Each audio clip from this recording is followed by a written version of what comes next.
Hello channel पर आपका स्वागत है। मैं सुरेश कुमार एक बार फिर से आपके साथ।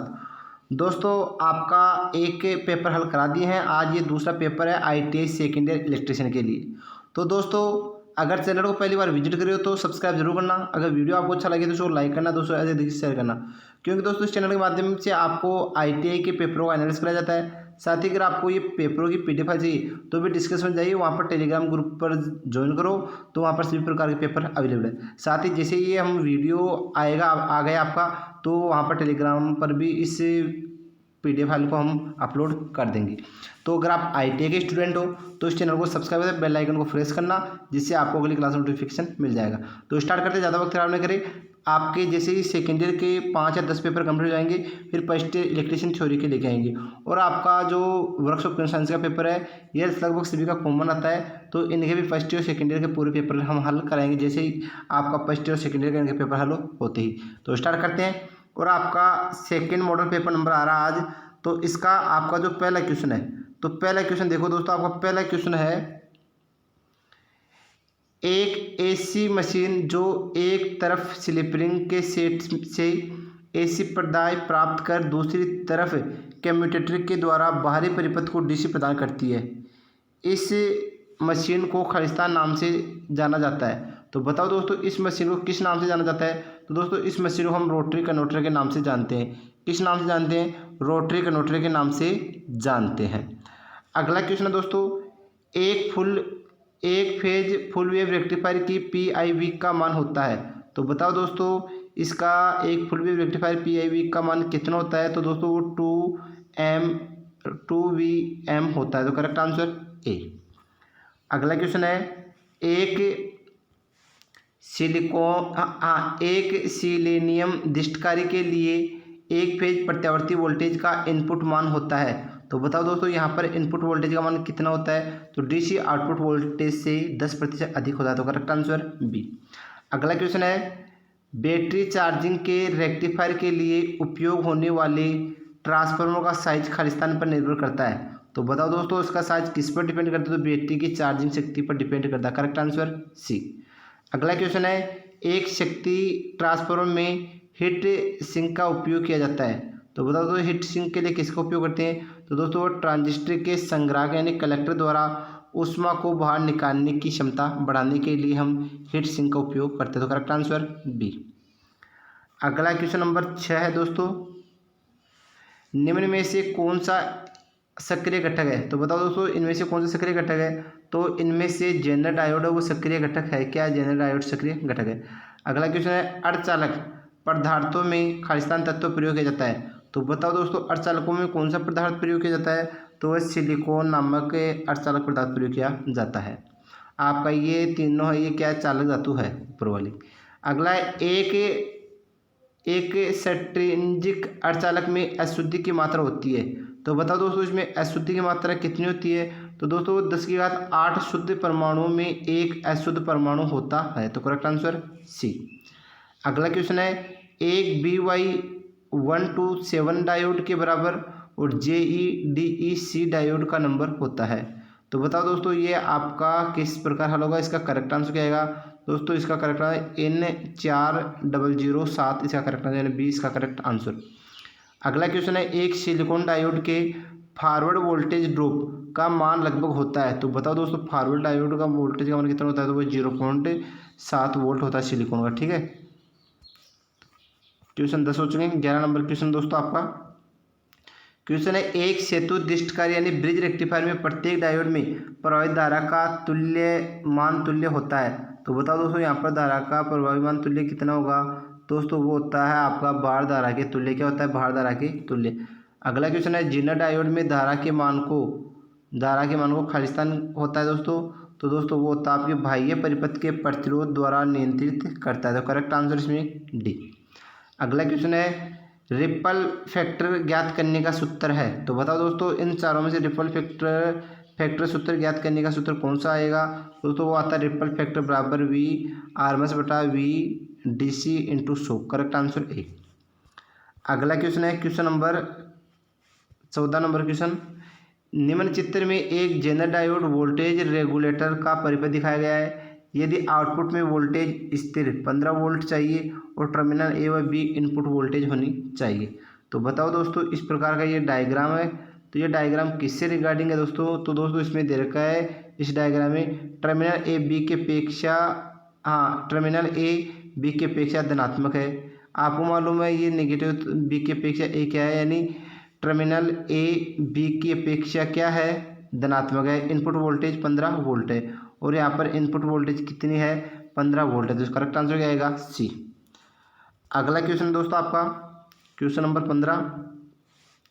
एक सामान्य एलईडी के पार्श्व में रिवर्स वोल्टेज का उच्चतम मान होता है। तो बताओ दोस्तों रिवर्स वोल्टेज का मान कितना होता है? तो 8 वोल्ट होता है।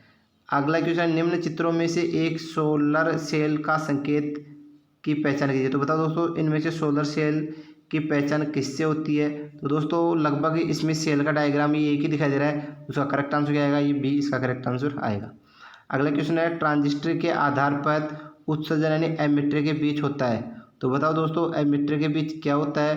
तो दोस्तों उसमें निम्न प्रतिरोध है। सबसे कम प्रतिरोध कहाँ होता है? एमिटर में सबसे कम प्रतिरोध होता है ट्रांजिस्टर में। तो करेक्ट आंसर ए। अगला क्वेश्चन है, ट्रांजिस्टर क्रिया में, तो बताओ दोस्तों ट्रांजिस्टर क्रिया में क्या होता है? तो आधार क्षेत्र आवश्यक रूप से सकरा होना चाहिए। तो करेक्ट आंसर क्या आएगा, बी। अगला क्वेश्चन दोस्तों, सबसे अधिक उपयोग होने वाला ट्रांजिस्टर होते हैं। तो बताओ दोस्तों इन चारों में से सबसे ज़्यादा उपयोग होने वाला ट्रांजिस्टर कौन सा है? तो वो कॉमन एमिटर सबसे ज़्यादा उपयोग होने वाला ट्रांजिस्टर है। क्वेश्चन नंबर 20 है दोस्तों आपका, ट्रांजिस्टर में भौतिक रूप से टूट फूट से बचने के लिए क्या करते हैं दोस्तों? तो इससे बचने के लिए दोस्तों हम करते हैं, लीड को अधिक नहीं फैलाना चाहिए, सही बात है। लीड में तीखा मोड़ नहीं होना चाहिए, सही बात है। ट्रांजिस्टर की बॉडी के साथ लीड नहीं मोड़ना चाहिए, सही बात है। उपरोक्त सभी, तो दोस्तों इसका करेक्ट आंसर है उपरोक्त सभी। अगला क्वेश्चन है, एक कॉमन एमिटर एम्पलीफायर की इनपुट अभिलक्षण का एक ग्राफ द्वारा प्रदर्शित होते हैं जो खालिस्तान के बीच संबंध दर्शाते हैं। तो बताओ दोस्तों इनमें से किसके बीच संबंध दर्शाता है ये? तो दोस्तों इसका करेक्ट आंसर आएगा ए। क्या आएगा, ए। अगला क्वेश्चन है, एक परिपथ में ट्रांजिस्टर के कलेक्टर करंट में बेस करंट बढ़ाने से वृद्धि हो रही है, ट्रांजिस्टर कौन सी अवस्था में परिचालित होता है? तो बता दोस्तों इनमें से ट्रांजिस्टर कौन सी अवस्था में परिचालित होता है? तो वो ऑन स्थिति में परिचालित होता है, यानी करेक्ट आंसर सी। अगला क्वेश्चन है, ट्रांजिस्टर में अल्फा व बीटा में संबंध होता है। तो बताओ दोस्तों अल्फा और बीटा में किस प्रकार क्या संबंध होता है? दोस्तों इसका करेक्ट आंसर आएगा सी, यानी बीटा बराबर होता है अल्फा बटा 1 L माइनस ए होता है, करेक्ट आंसर सी। अगला क्वेश्चन है दोस्तों 24 नंबर क्वेश्चन, पेपर में लास्ट तक जरूर बने रहना दोस्तों, लगभग 50 क्वेश्चन है। एक ट्रांजिस्टर एमिटर एम्पलीफायर में होने वाले निम्न मध्यम आवर्ती लाभ निर्भर करता है। तो बताओ दोस्तों किस पर निर्भर करता है ये? तो कपलिंग कैपेसिटर पर, करेक्ट आंसर सी। अगला क्वेश्चन है, एम्पलीफायर में पॉजिटिव फील्ड बैंक के कारण क्या होता है दोस्तों? तो उसमें होता है दोस्तों आपका लाभ में वृद्धि होती है, परिचालक अस्थिर होता है, बैंड विडेशन घटती है, उपरोक्त सभी अवस्थाएं। तो ये सभी होता है, करेक्ट आंसर इसमें क्या आएगा दोस्तों, डी। अगला क्वेश्चन है, एक कॉमन बेस एम्पलीफायर का करंट गेन होता है। तो बताओ दोस्तों करंट गेन क्या होगा इसमें? तो दोस्तों वो होगा 1 से कम, क्या होगा 1 से कम, करेक्ट आंसर सी। अगला क्वेश्चन है, एक ऋणात्मक फीडबैक वाले ऑप एम्प्स की आउटपुट क्या होती है दोस्तों? तो दोस्तों वो हो गया आपकी, वो इनवर्टिंग इनपुट को वापस दी जाती है, करेक्ट आंसर आएगा सी। अगला क्वेश्चन है, एम्पलीफायर द्वारा प्राप्त की गई पावर के लाभ को आमतौर पर निम्न में से किस में व्यक्त किया जाता है? तो बता दोस्तों किस में व्यक्त किया जाता है? वो क्या जाता है, डेसिबल में व्यक्त किया जाता है। अगला क्वेश्चन है, ट्रांजिस्टर एम्पलीफायर की शक्ति का लाभ के रूप में व्यक्त किया जाता है। तो बता दोस्तों किसके रूप में व्यक्त किया जाता है वो? दोस्तों इसका करेक्ट आंसर आएगा बी। अगला क्वेश्चन है दोस्तों आपका क्वेश्चन नंबर 30। तो क्वेश्चन नंबर 30 है दोस्तों आपका, रेजोनेंस अवस्था में एक ट्यून्ड परिपथ की आवृत्ति एफ आर का मान होता है। तो बताओ दोस्तों क्या होगा? दोस्तों करेक्ट आंसर आएगा 1/2π√LC। अगला क्वेश्चन है, एक फेज शिफ्ट ओसिलेटर में फीडबैक वोल्टेज इनपुट की अपेक्षा आउटपुट में खालिस्तान फेज शिफ्ट होती है। तो बताओ दोस्तों क्या होती है इसमें? तो 180 डिग्री होता है।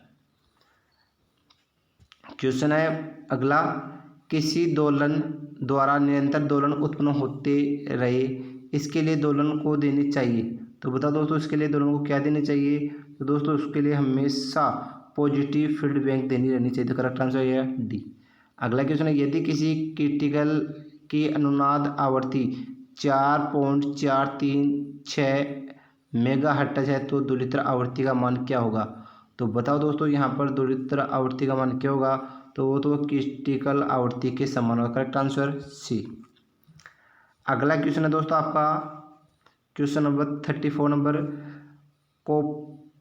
कोलपिट ऑसिलेटर का उपयोग खालिस्तान से अधिक आवृत्ति उत्पन्न करने के लिए किया जाता है। तो बताओ दोस्तों किससे अधिक करने के लिए। तो 1 मेगाहर्ट्ज से ज़्यादा प्राप्त करने के लिए इसका उपयोग करते हैं।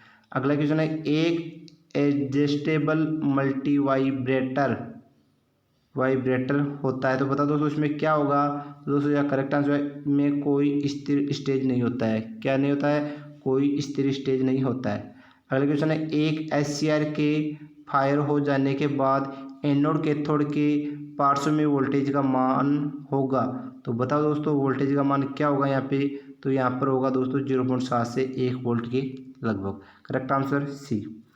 अगला क्वेश्चन आपका, निम्न चित्रानुसार स्विच S1 खालिस्तान को ऑन ऑफ करता है। तो बताओ दोस्तों स्विच S1 यानी ये स्विच S1 किसको ऑन ऑफ करेगा। तो दोस्तों ये स्विच आपके गेट धारा को ऑन ऑफ करेगा। करेक्ट आंसर आएगा सी।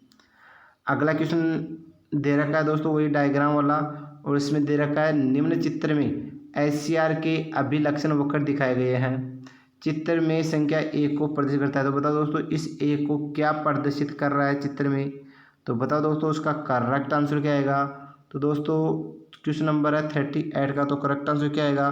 तो 38 का करेक्ट आंसर आएगा दोस्तों इसमें आएगा आपका डी, यानी लास्ट का आएगा इसमें उच्च चालन धारा आएगा। तो करेक्ट आंसर डी। अगला क्वेश्चन है दोस्तों, क्वेश्चन आपका, एक UJT यानी यूनि जंक्शन ट्रांजिस्टर का रिलेमैक्स ओसिलेटर के रूप में प्रयोग किया जा सकता है क्योंकि इसके खालिस्तान होते हैं। तो बताओ दोस्तों इसके क्या होते हैं। तो इसमें आएगा करेक्ट आंसर बी, यानी ऋणात्मक प्रतिरोधी अभिलक्षण। Correct answer B. Question number 40 है दोस्तों आपका, जब UJT यानी यूनि जंक्शन ट्रांजिस्टर आधारित रिलैक्सेस ओसिलेटर द्वारा SCR के ट्रिगर किया जाता है तो फायरिंग कोण थीटा डिग्री से खालिस्तान के बीच परिवर्तित होता है। तो बताओ दोस्तों किसके बीच परिवर्तित होता है। तो वह 180 डिग्री पर परिवर्तित होता है। Correct answer A. अगला क्वेश्चन है, वह युक्ति जिसमें गेट टर्मिनल नहीं होता वह है। तो बताओ इनमें से कौन सा गेट टर्मिनल नहीं है। तो दोस्तों इसका करेक्ट आंसर आएगा आपका डी, यानी करेक्ट आंसर क्या आएगा डी, यानी डाइक। अगला है, UJT को खालिस्तान भी कहते हैं। तो बताओ दोस्तों UJT को हम क्या कहते हैं। दोस्तों UJT को हम कहते हैं रिलैक्सन ओसिलेटर। तो करेक्ट आंसर आएगा सी। अगला क्वेश्चन है 43 नंबर सॉरी, एक ट्रायक खालिस्तान दिशा में परिचालित होता है। तो बताओ दोस्तों किस दिशा में। तो वो होता है MT1 से MT2 व MT2 से MT1 की ओर। Correct answer D. अगला क्वेश्चन है 44 नंबर, एक ट्राइक के ट्रिगर परिपथ में चालन कोण में विलंब पैदा होने के लिए निम्नलिखित की आवश्यकता होती है। तो बताओ दोस्तों किसकी आवश्यकता होती है। तो वह संधारित्र प्रतिरोधक एवं एक डाइक की आवश्यकता होती है। Correct answer A. अगला क्वेश्चन है, IGBT के 3 सिरे क्या है। तो बताओ दोस्तों इसके 3 सिरे क्या है, गेट, एमिटर और कलेक्टर। Correct answer C. अगला क्वेश्चन है, एक IC ट्राइमर में पिन की संख्या होती है। तो बताओ दोस्तों यहाँ पर पिन की संख्या कितनी होती है। तो 8। Correct answer C. तो करेक्ट आंसर आ गया इसका सी। अगला क्वेश्चन आ रहा है 47 नंबर क्वेश्चन आपका, CRO में कंट्रोल ग्रिड नियंत्रित करता है। तो बताओ दोस्तों किसको नियंत्रित करता है। तो वो करता है दोस्तों आपका इलेक्ट्रॉन की संख्या को। Correct answer D. अगला क्वेश्चन है, एक CRO द्वारा प्राप्त तरंग को निम्न चित्र के अनुसार दर्शाया गया है। निम्न में से कौन सा समय आधार स्विच पोजीशन व वोल्टेज फ्रीक्वेंसी के मध्य है। तो दोस्तों बताओ 48 का करेक्ट आंसर क्या आएगा? तो दोस्तों इसका करेक्ट आंसर आएगा डी। क्या आएगा? डी। 49 नंबर क्वेश्चन दोस्तों आपका क्वेश्चन है धी आधारित संख्या 10111010 का 60 दशमलव में यानी इसको हेक्साडेसिमल में चेंज करनी है। तो दोस्तों इसके एक अलग से इलेक्ट्रॉनिक्स की क्लास लगाई हुई है, वहाँ पर आपका बाइनरी डेसिमल हेक्सागोनल ऑक्टागोनल वो बताया गया, तो वहाँ पर आप पूरी क्लास देखना, वहाँ से क्वेश्चन वही नहीं आप पूरी स्टेप के लेकर देने। इलेक्ट्रॉनिक्स वाले लेसन में आपको दिक्कत नहीं, तो आप वहाँ से कर लेना। मैं आपको आंसर जरूर बता देता हूँ कि इसका आंसर आएगा 5 एम्पियर, तो इससे वो ज्ञात कर लेना। अगला क्वेश्चन आपका एक यूनिवर्सल फ्लिप फ्लॉप को खालिस्तान भी कहते हैं, तो बताओ दोस्तों इसे क्या कहते हैं? तो इसे कहते हैं दोस्तों जेके फ्लिप फ्लॉप। तो करेक्ट आंसर बी। तो दोस्तों आपका पूरा पेपर हल हो चुका है। तो दोस्तों शाम को फिर मिलते हैं एक न्यू पेपर के साथ, तब तक के लिए थैंक यू दोस्तों।